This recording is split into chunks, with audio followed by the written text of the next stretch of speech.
दोस्तों, यह एक ऐसी कहानी है जो मेरे सपने में आती है तो रोंगटे खड़े कर देती है, क्योंकि यह एक ऐसी भयानक कहानी है जो हकीकत में बदल जाती है। अब चलते हैं स्टोरी की ओर। कभी कभी वो रात, वो मंजर याद आता है तो मेरे दिल दहल उठता है। आखिर वो क्या था? महज मेरा कोई ख्वाब था या हकीकत जिसे मैं आज तक भूल नहीं सका। जब कभी वो वाक्य मेरे सामने आता है तो खूब के मारे आज भी मेरे रोंगटे खड़े हो जाते हैं। उस रात की सारी घटना मेरी आंखों के सामने एक फिल्म की भांति लगने लगती है। भयानक अंधेरी रात, ऊपर से सुनसान इलाका, बड़ा सा उजाड़ कमरा, फिर कंडक्टर की लाश का यूं मिलना।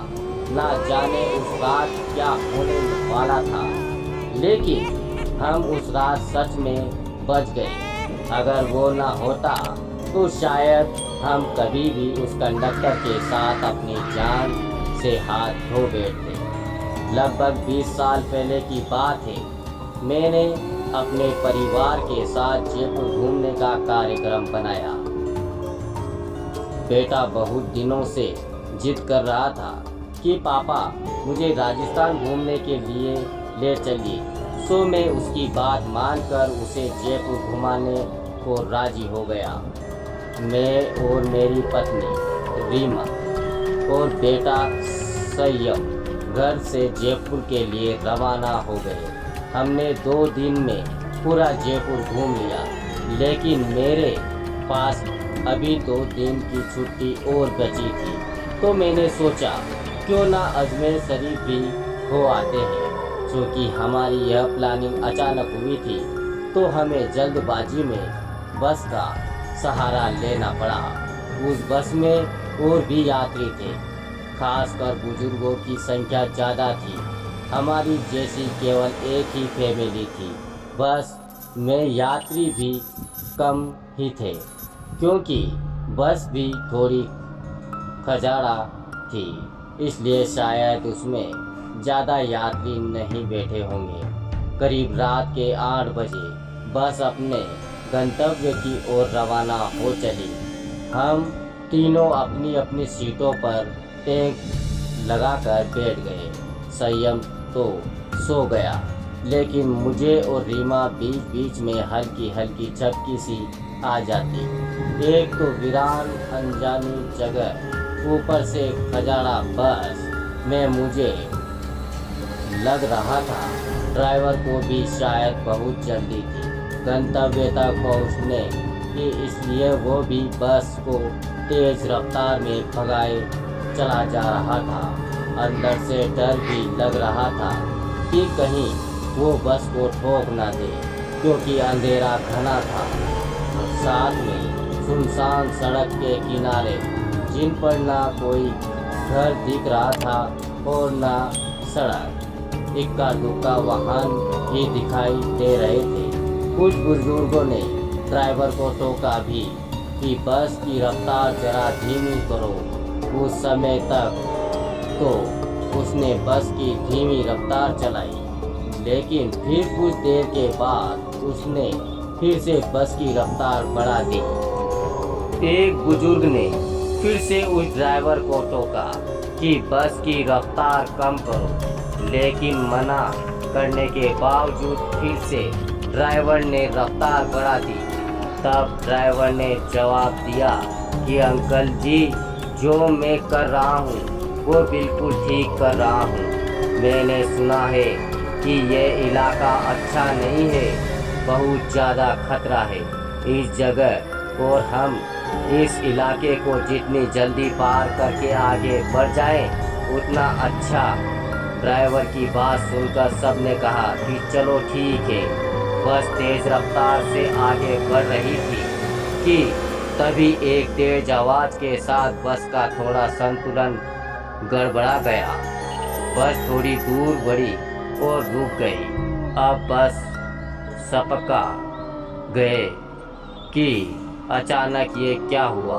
इतना खतरनाक इलाका और बस का रुकना किसी का भी जी डर जाए। ड्राइवर ने अपनी टॉर्च जलाई, बस के नीचे उतरा और उसने देखा कि क्या बात है, बस को आखिर क्या हुआ, वो रुकी क्यों।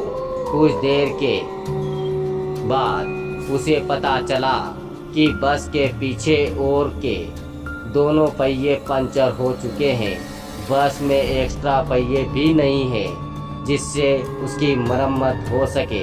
अब क्या था, सभी सोच में पड़ गए। रेतीली अनजान जगह, अमावस की गहरी काली रात, जंगली जानवरों का डर, बस का यूं खराब हो जाना, सबके तो होश उड़ गए। अब क्या करें क्या ना करें, किसी के कुछ भी समझ में नहीं आ रहा था। तभी कंडक्टर को थोड़ी दूर एक रोशनी दिखाई दी। उसने सबसे कहा कि देखो, वहाँ रोशनी दिखाई दे रही है, हो सकता है कि वहाँ कोई गांव हो। चलो सब वहाँ चलते हैं, शायद रात भर के लिए कोई सुरक्षित जगह मिल जाए। अगर एक कोठरी भी मिल गई तो तब सब वहाँ एक साथ बैठकर रात को गुजार ही सकते हैं। सब कंडक्टर की बातों से सहमत हो गए।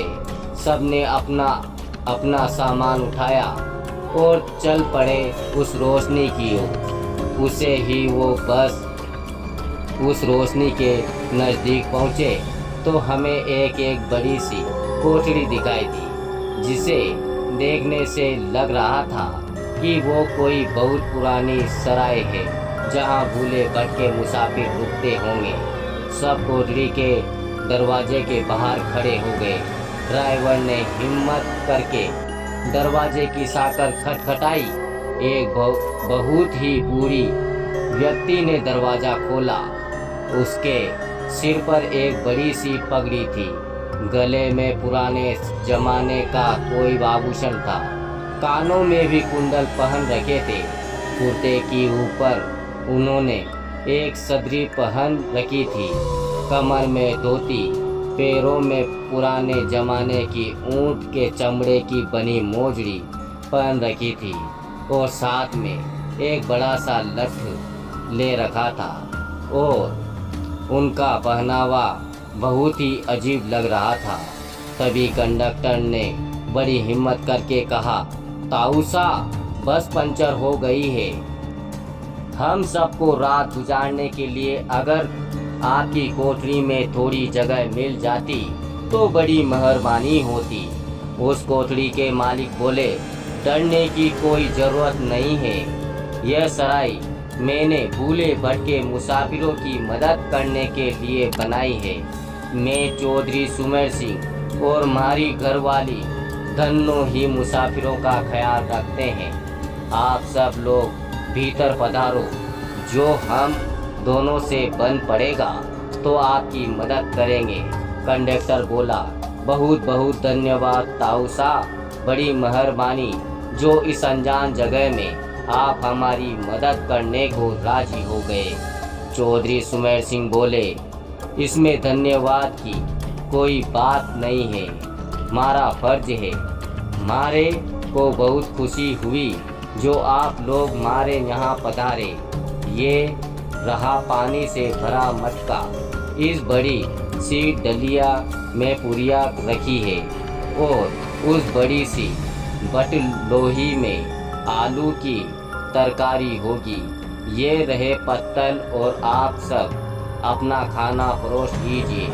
महिलाएं धन्नों के पास चली जाए और पुरुष मेरे साथ आ जाए। जल्दी से सब खाना खा लो और जिसे बाहर का काम निपटाना हो वो निपटा आए, क्योंकि 12 बजे के बाद कोई भी बाहर नहीं निकलेगा और ना मैं किसी को बाहर निकलने दूंगा। कोई भी इसका कारण नहीं पूछेगा। सबके पास अपनी अपनी हाथ घड़ी होगी। समय के अनुसार काम करके सोने के लिए लेट जाओ। ये रहे कंबल, सब बिछा लो।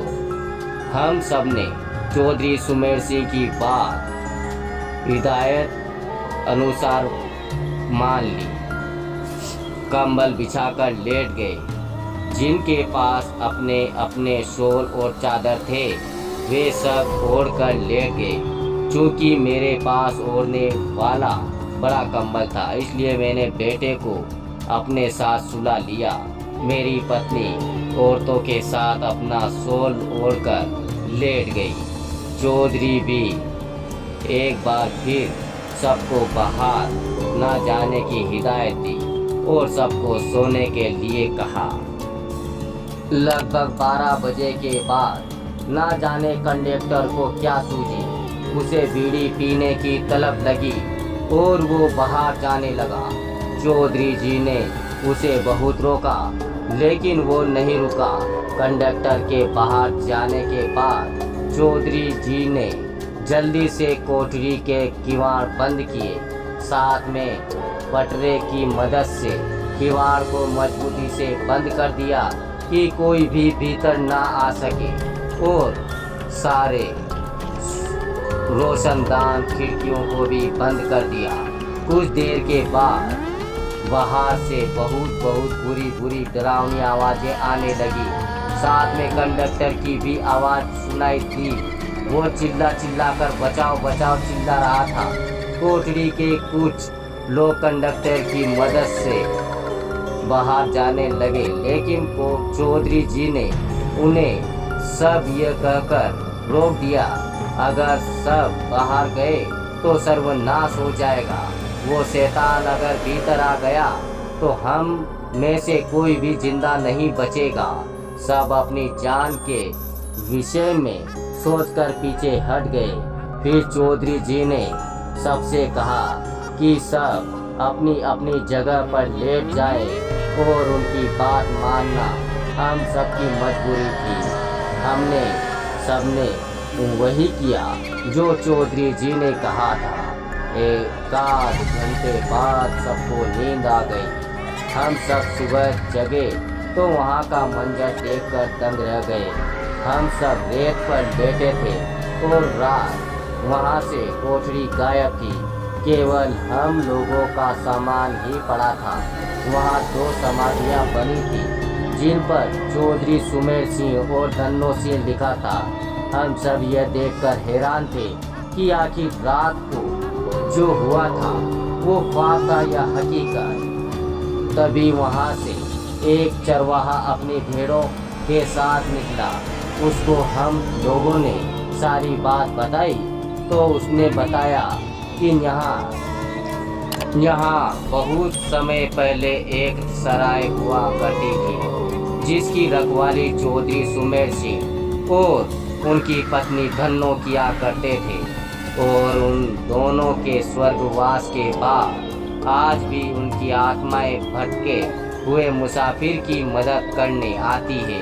इस इलाके में बहुत शैतानी आत्माएं रहती है जो लोगों को कत्ल कर देती है, लेकिन सुमेर सिंह और उनकी पत्नी अच्छी आत्माएं हैं इसलिए वो लोगों की मदद करने आ जाते हैं। ये सब कहकर चरवाहा वहाँ से चला गया लेकिन हम सबके मुंह आंखें खुली की खुली रह गई। फिर हम सब ने अपना अपना सामान उठाया और बस की ओर आए तो देखा वहाँ कंडक्टर की लाश लहूलुहान पड़ी थी। वो सब देखकर हम सब का दिल दहल गया। थोड़ी देर के इंतजार के बाद वहाँ से एक दूसरी बस गुजरी और हम सब उसमें बैठकर अपने गंतव्य को रवाना हो गए। पसंद आए तो वीडियो को लाइक और सब्सक्राइब जरूर करना।